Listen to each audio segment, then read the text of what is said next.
Have you ever noticed how some people can't seem to switch their mind off? No matter how small the situation is, their thoughts keep going and going and going. A simple conversation turns into hours of analysis. A small mistake becomes something they replay over and over again. And even when nothing is happening, their mind finds something to worry about. This is what we call overthinking. And psychologically, it's more common than most people realize. At its core, overthinking isn't just about thinking too much. It's about trying to gain control. The human brain is designed to solve problems.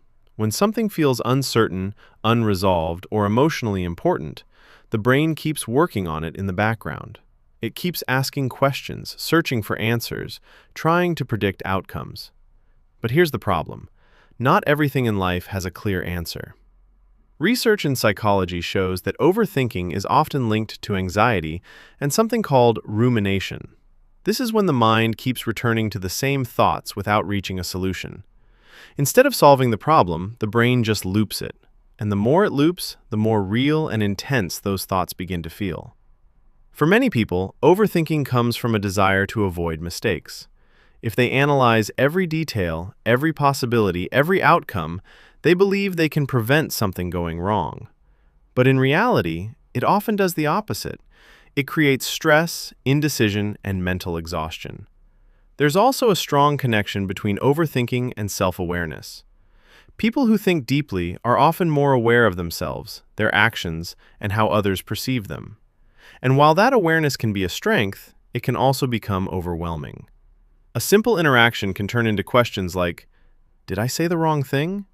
Did they misunderstand me? What if they think differently about me now?" And just like that, a small moment turns into a mental spiral. Another reason people overthink is because of something psychologists call intolerance of uncertainty.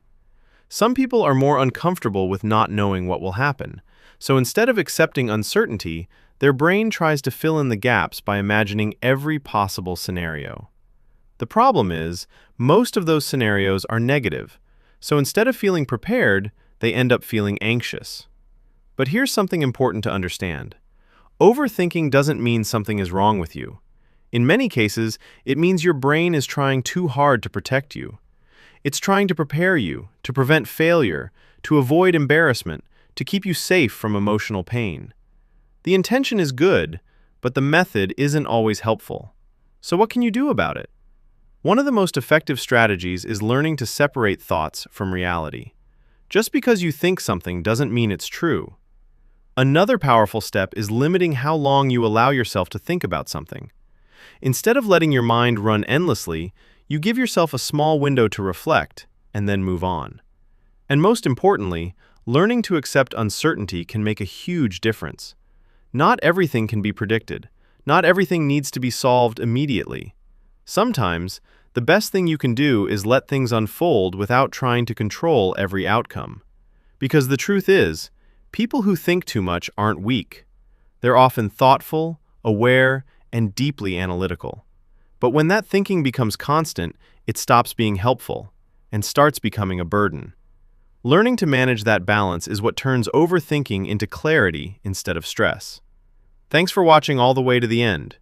If you enjoyed this video and want more content about psychology and understanding human behavior, make sure to subscribe so you don't miss the next one.